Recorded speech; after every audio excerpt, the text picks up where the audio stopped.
and unapologetic. Welcome to Men Talking Mindfulness with your hosts John McCaskill and Will Schneider.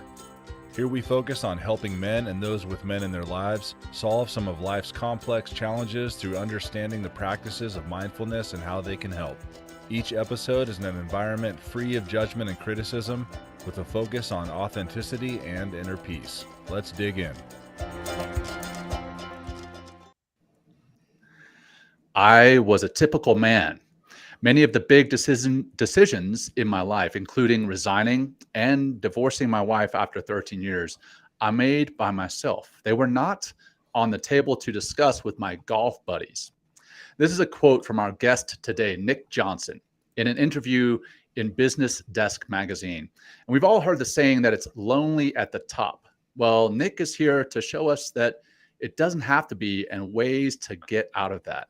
Welcome to the Men Talking Mindfulness show. I'm John McCaskill. Each week, my co-host Will Schneider and I work to break down and demystify an aspect of mindfulness and make it meaningful to you. Again, this week, we're going to delve into executive or leadership loneliness and what we can do, resources that are available, and how we can help others in these positions and situations. Prior to that, though, I'm going to turn it over to Will for some announcements. Hello, everybody. Welcome, Nick. Great to have you here today. Thank you so much. So hey, there is some space. So join us on our Mindfulness Adventure Retreat on May 18th to the 21st over on the East Coast in upstate New York. We're going to move, breathe, and we're going to get mindful during this 4-day, 3-night immersive experience that includes a 4-week integration program to help weave these practices into your life. So sign up. If you sign up before March 17th, you'll save $200. Head to mentalkingmindfulness.com/retreat to book your spot before they're all gone. And hey, help us grow the show. Maybe take a screenshot right now and post it somewhere on your social and say, hey, I'm becoming more mindful because I'm listening to Men Talking Mindfulness. We'd really appreciate that. And maybe someone out there who's listening to the show will appreciate it too, because they'll become more mindful. And lastly, hey, help us grow our YouTube. We're growing over there. It's been a lot of fun to get more involved with YouTube and see how it goes, see how it kind of works together. So please subscribe to our channel over there, and thank you for that. So here, this is our guest bio. This is Nick Jonsson, a Singapore-based Swedish expat, is the co-founder and managing director of one of Asia's premier networking organization. It's called Executive Global Network, EGN. In Singapore, Malaysia, and Indonesia, which is a confidential peer group network providing more than 700 senior executives and business owners a safe haven to share their challenges, receive support, and learn from each other. Nick nearly died of alcoholism because of his lack of emotional resources available to him, while the external world continued to view Nick and as a successful executive. He was extremely depressed and defeated. When he hit the wall, he took control, got himself all kinds of help, and today is a consultant and author of Executive Loneliness, the 5 Pathways to Overcoming Isolation, Stress, Anxiety, and Depression in a Modern Business World. Thank you so much, Nick, for joining us. Just before we jump in, we're going to just do our 5-breath practice.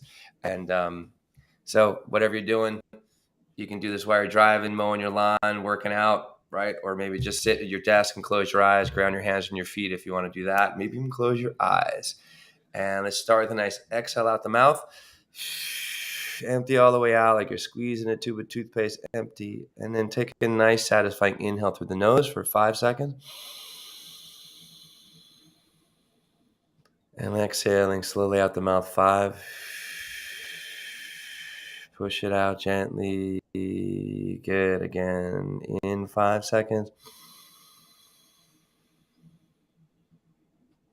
Exhale, 5.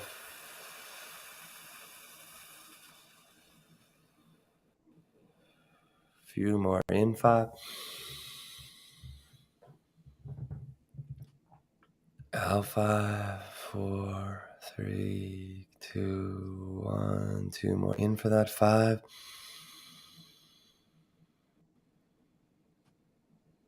Out 5.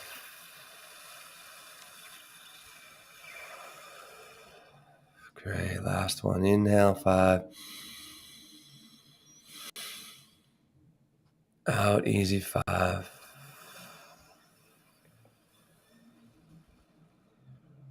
Good, awesome. Take a moment, make a little some easy movements if you like, and open our eyes. And Nick, welcome to the show. Thank you for joining us. How you doing today? I'm doing well, Will. Thank you so much for inviting me and to talk about this important topic. Yeah, awesome. John, you want to jump in first? Yeah, sure. Absolutely. I'll jump right in. So, in our research preparing for this episode, we found out that according to the Harvard Business Review, half of CEOs express feelings of loneliness, and 61% of those believe loneliness hinders their job performance. Now, you, Nick, you have been and continue to be an executive leading organizations. You mentioned in your article on executive loneliness, when executives feel stressed or anxious about work, they usually do nothing to address it. Often for fear, people will judge them or doubt their ability to lead, that they fear being judged. How legitimate are these fears, and what can leaders do about it? Well, thank you for a question, John. And indeed, when I wrote my book on this topic in 2019, I also surveyed executives about the loneliness. And the numbers that you mentioned are quite aligned with actually the findings I have. When I started writing the book in 2019, about 30% of the senior executives that I interviewed actually and surveyed for the book expressed loneliness in the workplace. And then I redid the same survey in 2020 during the pandemic, and then the numbers had doubled to 60%. And that's for an audience in Southeast Asia. So we can see that indeed the numbers are quite in line with that what you have. And it is true that people are indeed feeling lonely in the workplace, but they do everything to hide it. So a follow-up question I asked the executives: if you now are feeling lonely in your workplace, is this something that you are talking to anyone about? And 84% said that they would not talk to anybody about it in the workplace. So that means that everyone is really indeed keeping it secret. Yeah. Why the secrecy? Like what? A lot of things we see as we continually produce this show and research our many different guests on many different topics is this whole idea of hiding our feelings as and I'm just saying I shouldn't just qualify all leaders as men, but I'd imagine or is it all leaders that kind of like have this feeling I need to, or have this idea that I need to hide my feelings and show no weakness, or is it typically more men or just it's everywhere across the executive leadership branch?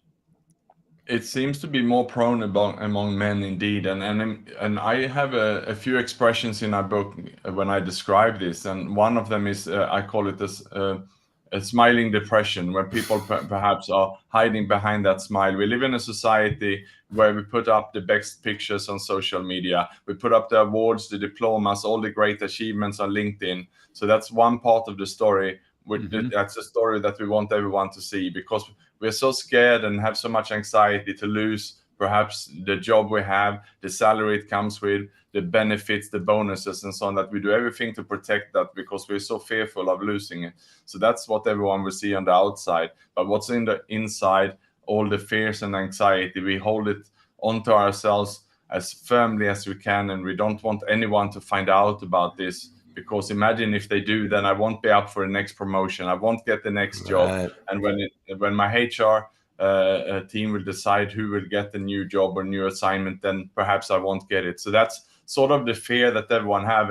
And I also call this an anxious overachiever, which is a very common term for senior executives. And if I'm just reflecting back on myself, that's exactly how it was. And it started already at university. When I look back even further, as a high school student, I was struggling in school, but at university, suddenly I realized that I chose some subjects that worked for me. I could get a sense and a smell and a taste for success. And once I managed to hit top of a class, then I decided I want to really go for it. I want to top other classes. I wanted a scholarship. And you would do everything to elbow your way to get that recognition, that feeling.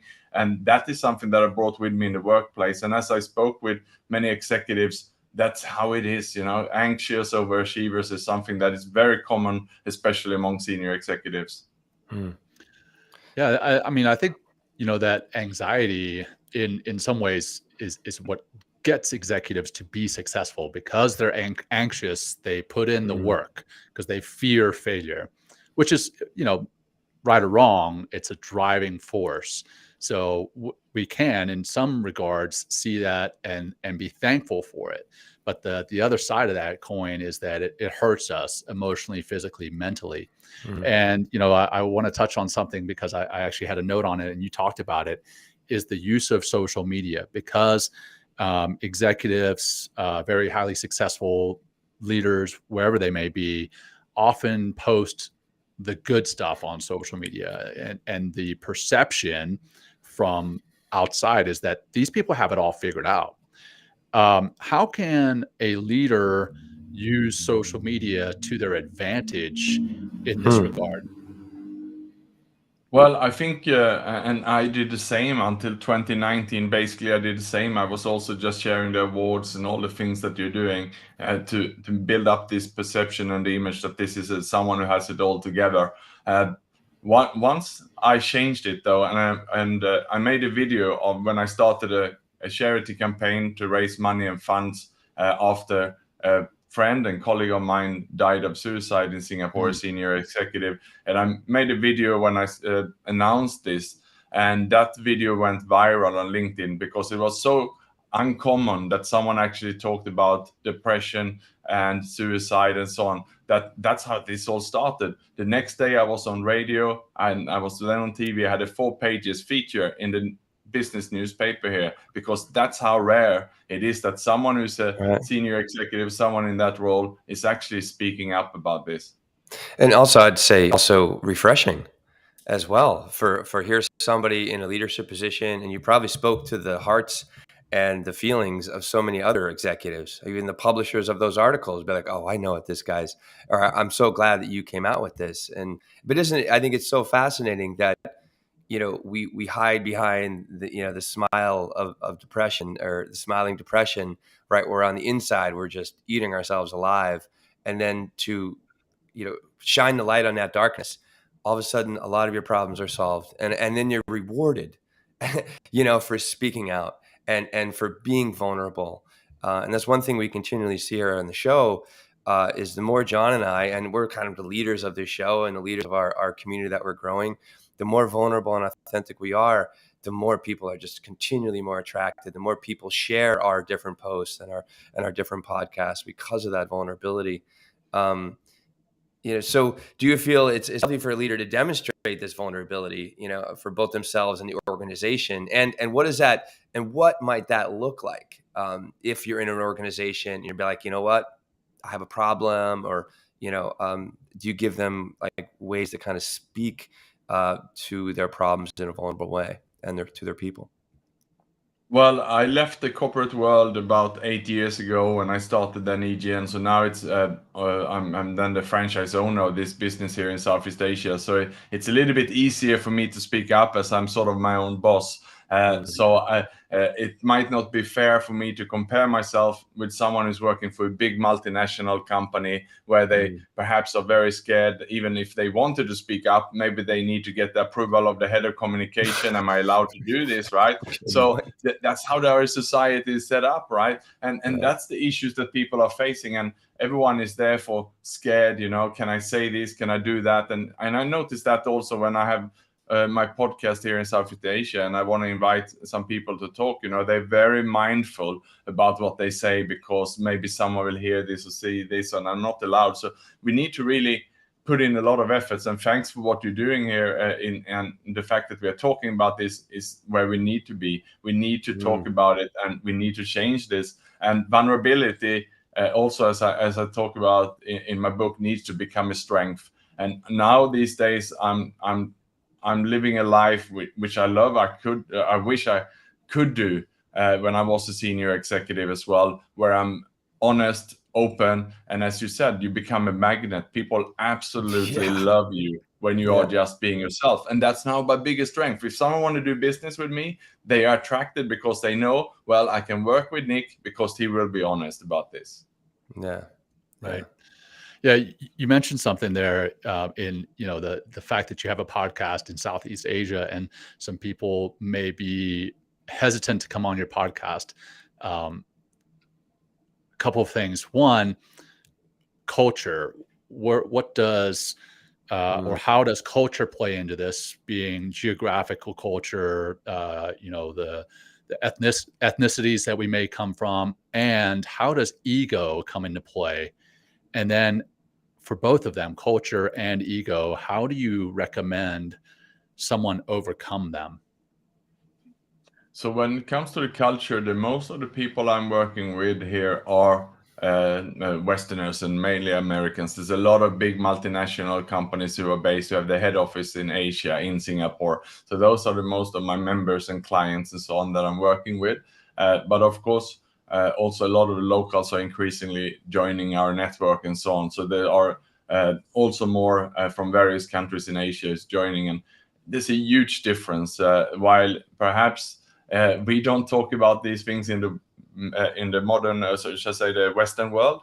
In Asia, it sits much, much deeper. The stigma sits there a lot more. They talk a lot less about it, and it's really, really hidden. And just to give you an idea here, until 2019, a suicide attempt in Singapore was considered a crime, which means that if it happens in your family or in your workplace, then you're scared of reporting it and asking and seeking help because you will report it to the police.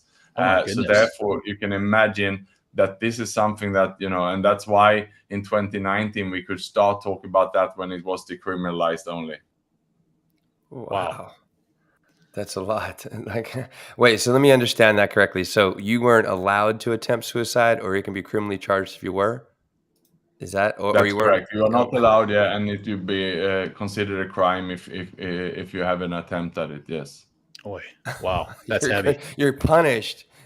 You're already punishing yourself so terribly, right? I mean, to be able to take that step and try to attempt to take your life, but then to be punished again for it. It's like, what kind of person are you left with? I mean, exactly. Wow, so if you have a child who this happened to, you wouldn't even gonna seek help or ask for help for that reason, right? So, but that has now changed. So that's why when I started to talk about this, it's a long way to go here, and I'm also then a volunteer for the suicide prevention agency here called the Samaritans SOS, where we have a 24-hour hotline now, and of course, more and more people are calling now because now it's actually, we can have all this support here on the ground, and for that, it's baby steps, and that's why I'm so involved in this over here in Singapore to start making a difference in Asia, because this is just new things, the fact that we can actually talk about this. So that's the culture side, right? Coming back to the ego side, how and again, a lot of this has to do with the anxieties that we feel as executives, and then I think the ego comes into play a lot with the masculine energy. How do we get past that ego and tap into that vulnerability again? Because that just now, I think since Brene Brown kind of stood up and said that vulnerability is a superpower, are people realizing that? But how do we get past that ego and tap into the vulnerability? Yeah, ego can be a big blocker here because we need to, and what I would see with executives, it's about deflating the ego. It's about letting ego go. And for many people, including myself, that came from the gift of desperation, which I found when when my life was in turmoil and when I fell into alcohol addiction, and some events went against me. I went into a divorce. I resigned from a job. I moved country yet another time, and before I knew it, I was I was extremely isolated and sick. And when I reached that rock bottom and I found that gift of desperation, I had nowhere else to go, and that was a painful place to be at. But once you're there and you're letting ego go, then you can patch together a new life where you realize that it's about being of service to other people and being there for others. And here it's really about making sure that, realizing that you are not running the universe. There's something bigger than you out there. And that is what this is all about deflating the ego. Well, how do you walk, imagine John or I or one of your executives, like how do you walk us in to like even a conversation or understanding that vulnerability is so profound, and so helpful for the health of themselves as well as the health of their organization and what they're trying to do? Yeah, you have to be very careful about this because people will naturally, and even myself, if I would go back a few steps earlier, and if people would have told me, Nick, you're drinking too much, that's not good I would do everything I could to defend myself and do everything to defend my addiction. So if you're approaching someone about this, it's very difficult to start the conversation. So what I found is that you need to first build a relationship, and you need to be vulnerable first with the other person. And people only want to talk to people who have similar issues and similar problems. So that's what I did then. And when I joined a 12-step program, in that instance, it was with other people who've gone through similar challenges before. And I felt I could relate to these people. They were sharing first, and I was sitting quiet. And after a couple of meetings listening to these people, I started to feel that I was not alone. I felt that the rest were just like me. Then I felt safe to start sharing. So that's what I would do in any instance here. And that's what I'm doing when I'm sharing with you today. And that's what I did when I wrote the book. And it was the publisher who insisted that my story would be there. I thought this would be a book with a survey, interviews about other people. And the publisher even insisted, you need to be on the cover. We start with your story because otherwise they will not read this. So that's what we did. And the first chapter is my story. And I actually challenged myself, and I was just remarried when I wrote the book, and my new wife was with me when I hit rock bottom, and she kept reading it over and over and correcting it to making sure it was the full ugly truth. Because now when people read my book, once they read the first chapter, I start getting messages, and they start calling me, and they open up because they realize I was completely honest. They feel safe to be honest with me as well. Yeah, there's something about a common humanity, shared humanity, and you said like a couple, three words that I'm doing some. I'm going to become a compassionate ambassador for compassion, and one thing that they talk about when understanding or trying to get into a place of common humanity, really connected with somebody, is realizing that what you said earlier, just like me. I did that. I was just like me. And just being able to identify that within and helping other people outside is just, it just taps us into that, as you know, and as you've experienced, as you're talking about, of like, we all have the same problems. We might think that it might be a little different because we work in a different office or work in a different company, or because, we have different circumstances surrounding us. But overall, it's like, I think we need to talk about our problems, talk about our feelings, understand that other people have gone through the same thing like millions of times before. Like, centuries of people have had these same problems. Just because it's 2023 and not like 1650, we've been still suffering as human beings, and we can escape that. Let's talk about how to escape that. And I think you kind of put together a game plan or a schematic in your book of sorts. What are the 5 pathways that you outline in your book to overcoming this executive loneliness, the stress, the ego, and everything else? What are those 5 pathways? Yeah, I'd be very happy to talk them through. And the first step is what I'm calling taking stock. And imagine, for example, if you are a shop owner, you would naturally do an inventory check once a month or once a quarter, or at least a big one once a year.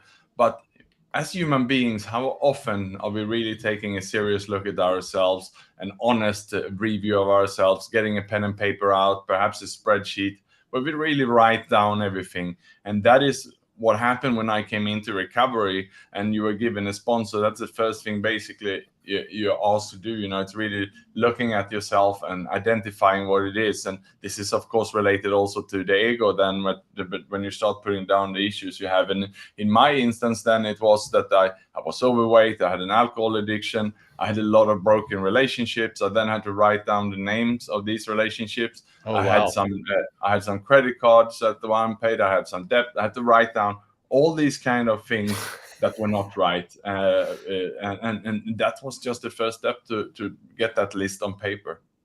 Yeah, it sounds almost as though, you were looking for help in other ways. Obviously, you were looking for help at the bottom of a bottle with alcohol. You were looking for help in these relationships that may have not had any real depth to them. You were just kind of using them as a way, almost like a Band-Aid. The credit card, I know a lot of the time people do, retail therapy.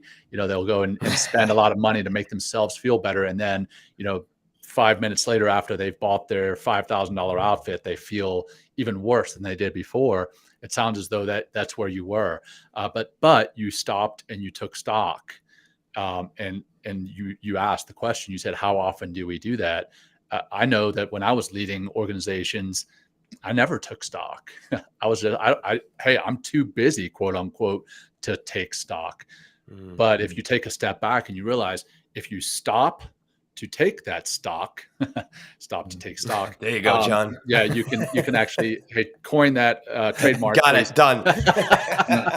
Right? So you stop to take that stock in yourself, you're going to be a better leader for it. It may take some time, but you're going to be a better leader for it. And then your organization, which is the one that you're working for anyway, is going to be better for it. So I love that take stock first step. What's the next one?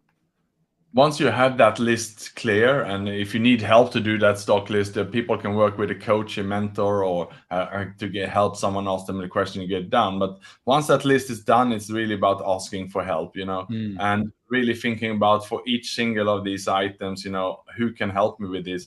Is it some information that is available online? Is it some organization that can help me? Is it a doctor? Do I need a coach for that, and so on? So you basically just take that list and you can go line by line and writing options for people you can talk to, people you can ask for. So you're starting to move towards the solution here. Are those ways that people ask for help? Are they? I mean, obviously, in some ways, it'd be unique per individual. But do you see some commonality when you're working with different coaches or something like that in asking for help? Do you see the same kind of patterns repeating themselves?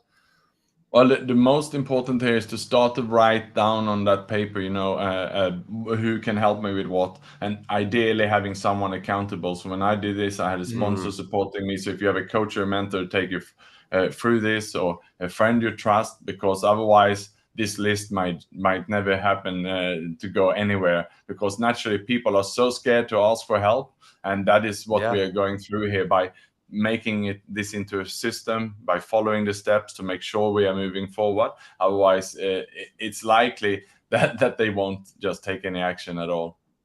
And that's the first step to vulnerability too. Is admitting that you're admitting there's a problem, right? And then with that problem, I can't do this alone. Obviously, if I've gotten to this point in my career, so I need to ask for help. And okay, so I love this. So I love taking stock. It's an amazing mindfulness practice. Stepping back, observing, right? Observing honestly, taking an honest assessment, and then the next one is like kind of asking for help, accessing, like going into vulnerability. So what's after that?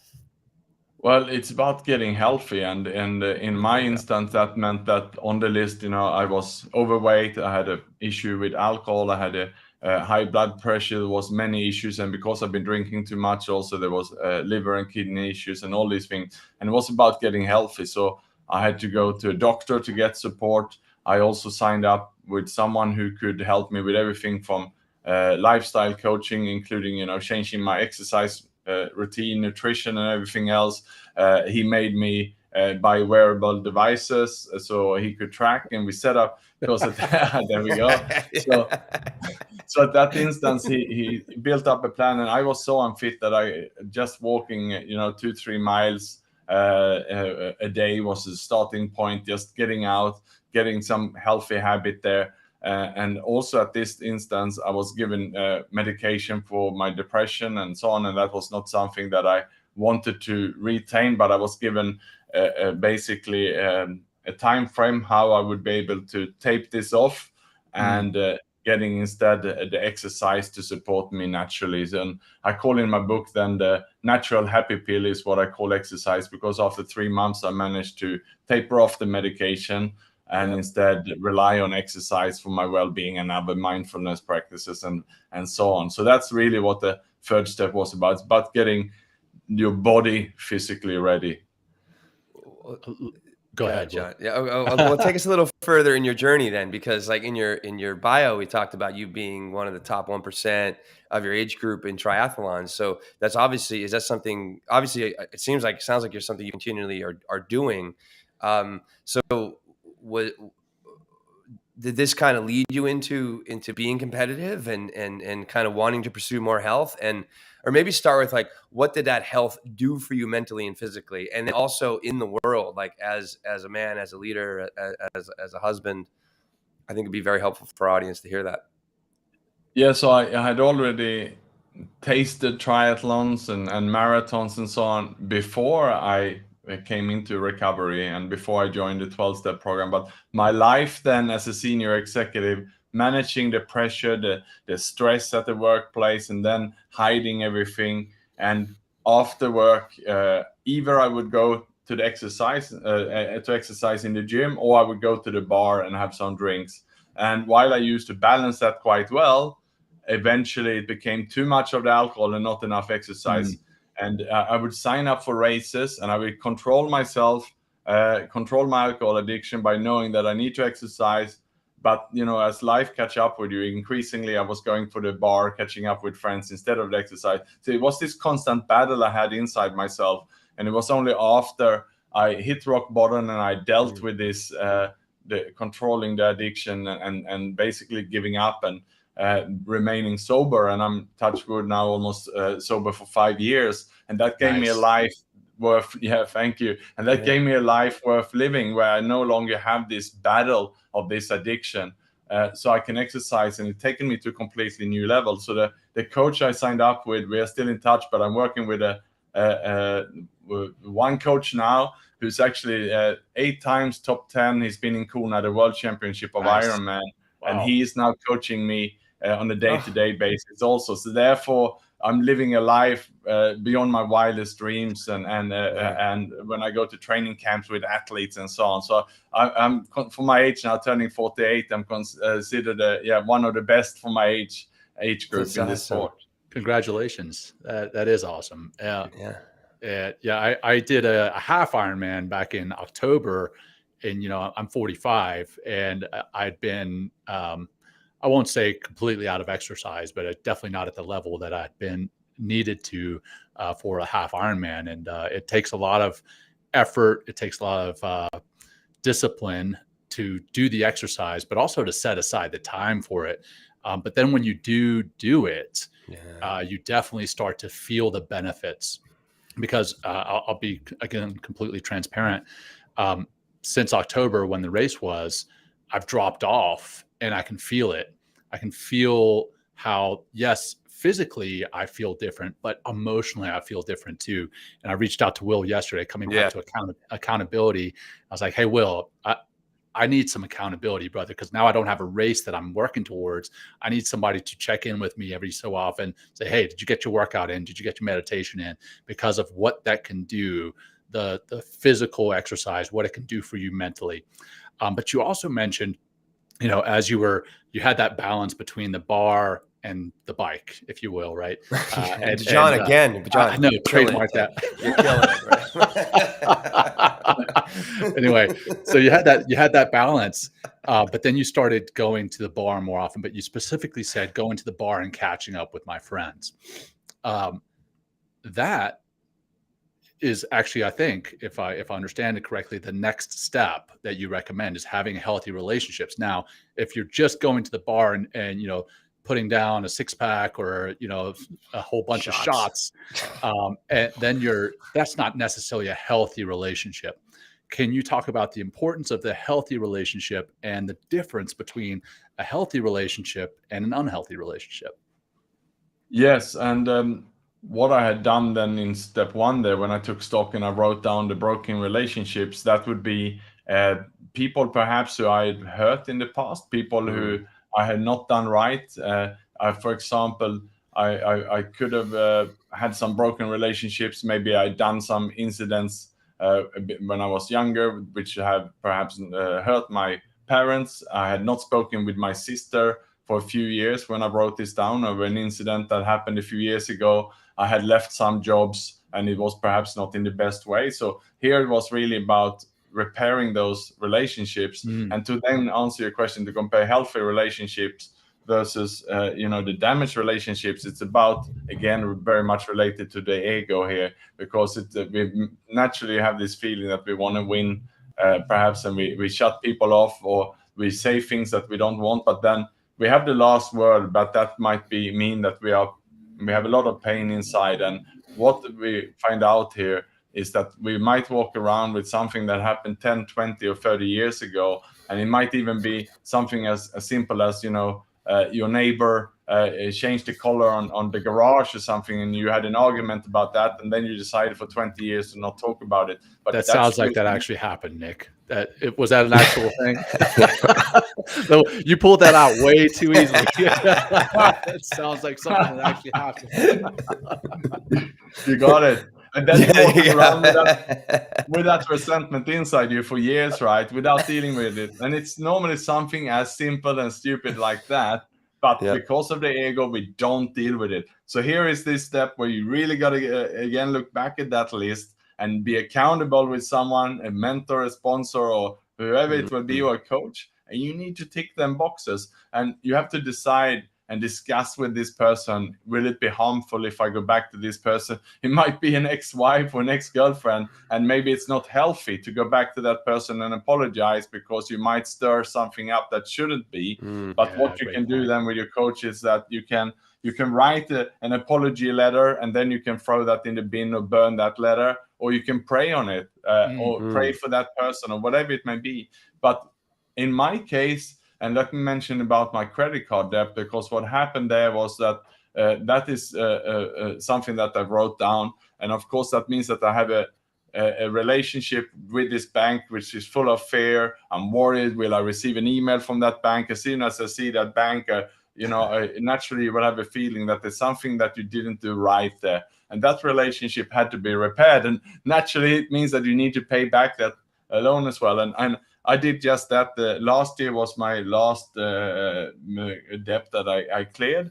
And once I did that, the feeling was just fantastic. And because it had been lying there for a few years, the bank was surprised and happy when I did reach out to them. And it also meant that actually the other people they've been chasing, tried to chase me, I could go back to these people, and it was previous people I worked with in the past. I could tell them, by the way, I'm sorry about that bank having to reach out to you for my own garbage. Just to let you know, they're now done the right thing. It's paid off, and it's done. And then, what happens then, I also explained that I've been in recovery, I had some issues. And then the other person I made amends to said, oh, I'm just going through this now. I'm 6 weeks sober. I also had some incidents. And then now I have a beautiful relationship supporting this person who also going through some difficult times. So again, vulnerability, deflating the ego. It all comes back to this. Yeah. And also what I like, but it's not just the fostering healthy relationships. Like it's not just our healthy relationships with other people, but it sounds like that you just had a healthier relationship with your finances, with money, right? And how that like created health, within you in a new way, gave you a different perspective, opened up, some doors on the inside that were closed because of this like shame and guilt or whatever about all this debt, which I know like financial instances can bring up to a lot of people. But it's just like, could you talk a little bit more about like, is part of that fostering healthy relationships, developing a healthy relationship with yourself as well? Absolutely, because it's about as you cleared up all these relationships, and I done the steps now. By the way, I'm on my 4th round, and I'm working with a sponsor who's holding myself accountable. And I have myself now on the list, still 22 people who I need to really think about, to go back to and making amends. And I'm going back deeper into my childhood and so on, and people even from my high school that I said things too that I realize now that was not a very nice thing to do. And these people might be my friends on Facebook, but they sort of the silent ones. We don't talk, and I not had deep conversations with them. But I'm now can ping them and say, hey, I'm going to be home in Sweden this summer. Do you have time for a coffee or lunch in June? Then you see them for coffee, and you sort of by catching up, and then you say, I remember, by the way, when we were 16 years of age, I remember that I did this to you, and I just want to say that I'm sorry for that. And they most often they will not even remember it, and it's been something that therefore you have walked around with on your shoulders, giving you pain. And you can imagine that we have 100 or maybe thousands of these small incidents. So if you just repair them, there's something that is being lifted for you. So indeed, it's about the relationship with yourself. The self-respect is coming back to you. There you go. And that is that. And then if you practice this by clearing up the past, you want to come to a stage when you do this first on a daily basis, and eventually immediately you catch yourself when you sent that email that wasn't right. You send a message that wasn't right. You catch yourself, and immediately you recall it, or you come back to them and say, that did not come out right, I'm so sorry. And then every day is clean, and you're walking healthy, moving forward, you sleep better. Amen to that, which is tied to that, that get healthy piece. So it's healthy relationships foster getting healthy. So what is that? The number 4 helps with number 3. So let's talk about. We just recently had a guy on our show, Marcus Aurelius Anderson. That's actually his name, Marcus Aurelius Anderson. And he had a great book that Will and I went through, and we have not had a chance to get to your book, but I definitely want to. In this book, it's called The Gift of Adversity, and he has the formula for purpose. And the formula that he outlines for purpose is priorities minus distractions equals your purpose. And from what I understand, your 5th kind of pathway to overcoming that executive loneliness is finding your purpose. Can you talk about how important that is, and then how to go about it?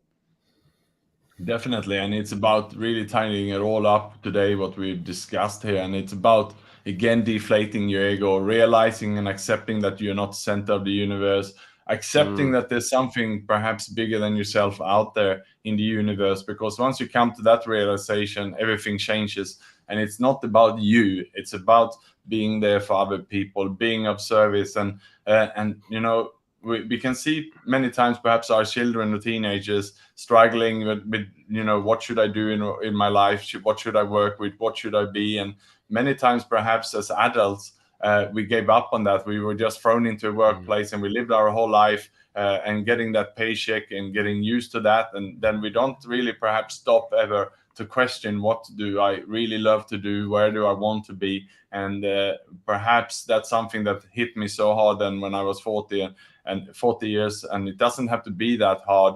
We can do this even without getting a divorce, without resigning from a job, without getting an addiction. So it's about taking that break and looking at ourselves and going through these steps we just discussed to clean it up. Because then once you've done that, you're empty inside from all the pains and so on, and you can actually then start being of service for your community and do the things that you love to do, which for me now is very much related to things. One is the sport and living a life where I'm feeling great, eating well, sleeping well, and exercising and being around people who love that, but also to give back. And what I really love to do now is helping other people. And when I first came into recovery, people were there, volunteers were there to help me, and I want to give back now for the rest of my life and help others and sharing my experiences and taking them through, because that gives me a meaning. And every time I'm helping someone and getting out of myself, and it's not about poor me or self-pity, and instead it's about being of service. So that's the space where I'm happy. And I encourage every listener to also take a look at themselves and taking that break and giving themselves that space. And that comes from mindfulness practice when we go deeper in ourselves and find that purpose. Oh, absolutely. And that's where I find when I start to get into a slump, the thing that pulls me out of that slump faster than anything else is giving back to someone else or helping to lift them up, being of service to someone else. I mean, again, complete transparency. That's one of the reasons we do the show. Yes, it's to help everyone that listens, but in all honesty, it's all about me. I want to feel good. No, I'm just kidding. I'm just serving John's ego. That's it. I just serve John's ego. That's my role. Thanks, John. I'm joking. I know. But hey, Nick, this has been a fantastic and enlightening episode. Thank you so much for sharing what you've shared. I know our audience is going to get a lot from it. It's going to resonate with them, and the 5 pathways to overcoming that executive loneliness. It's hugely important, and I would love to put the resources out for anyone who is experiencing executive loneliness to reach out to you. How do our listeners get a hold of you? Well, I'm quite active on LinkedIn, so they can look me up there, or on my website otherwise is nickjonsson.com, and it's nickjonsson.com. Thank you very much. Great. Yes, and we'll make sure those are in the show notes for everyone to get a hold of you afterwards. So as I said before we started, we're going to close this show up with a closing practice, and then we will be done. So let's breathe. Let's bring our attention to our breath and get comfortable. Get comfortable. Close your eyes if it's comfortable and safe. And just don't even feel that you need to force anything. Don't force your breath, but just be aware of it. Pay attention to the rise and fall of your diaphragm on the breath in and breath out. And notice how the air feels when you breathe in versus how it feels as you breathe out.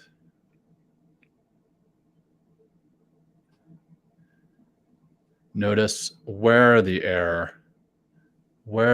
enters as you inhale and where it leaves as you exhale.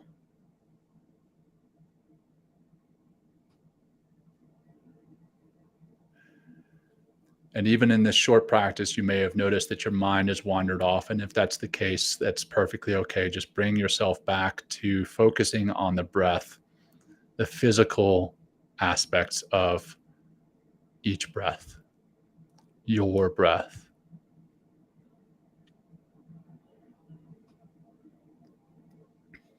And we'll conclude with one deep cleansing breath together. Begin by breathing out, exhaling all your air, bringing that navel to your spine. Deep breath in through your nose, ideally. Filling those lungs up all the way. Extra sip at the top. Hold and relax. Relax, relax. And now bring some movement back in. And Nick, thank you so much for being with us today. Sincerely appreciate the conversation. And I will turn it over to Will to wrap it up and put a bow on it. Yeah, once again, thank you, Nick. And, as I kind of reflect in my mind in this episode, I heard a lot about ego, heard a lot about vulnerability, and really that whole self-checking and how, how healthy, it is to be vulnerable, to be honest, like and I like, Nick, that, taking action, it's like being in your body. Like how many episodes do we hear, like part of the health, it's not just, yes, mental health is very important, but how a lot of ways that we maintain and attain mental health is through physical health, taking care of your body, like eating well, getting proper sleep, like cutting out the alcohol, the sugar, and all the stuff that doesn't serve the body and the mind in a proper and uplifting and life-affirming way. So, Nick, anything else before we roll? Yeah, just a last thank you to you, John and Will, and also to all the listeners. One last message, perhaps. And if there's some pain you have inside you, or if there's something on your mind, some issues, just be not scared to ask for help. There's so many people who are willing to help you. There will be friends, there will be family, there will be coaches, mentors, there will be therapists, there will be psychologists, but also there will be all these wonderful anonymous organizations with volunteers. So if you have an issue, may it be addiction, gambling, whatever it is, look someone up and ask for help. That's my final message today to everyone. That's perfect, Nick. Perfect way to end it. Thank you so much, Nick. Thank you. All right, everyone. Until next time, take care. Thank you, everybody. Peace. Thanks, Nick. Joining us today. We hope you walk away with some new tools and insights to guide you on your life journey. New episodes are being published every week, so please join us again for some meaningful discussion. For more information, please check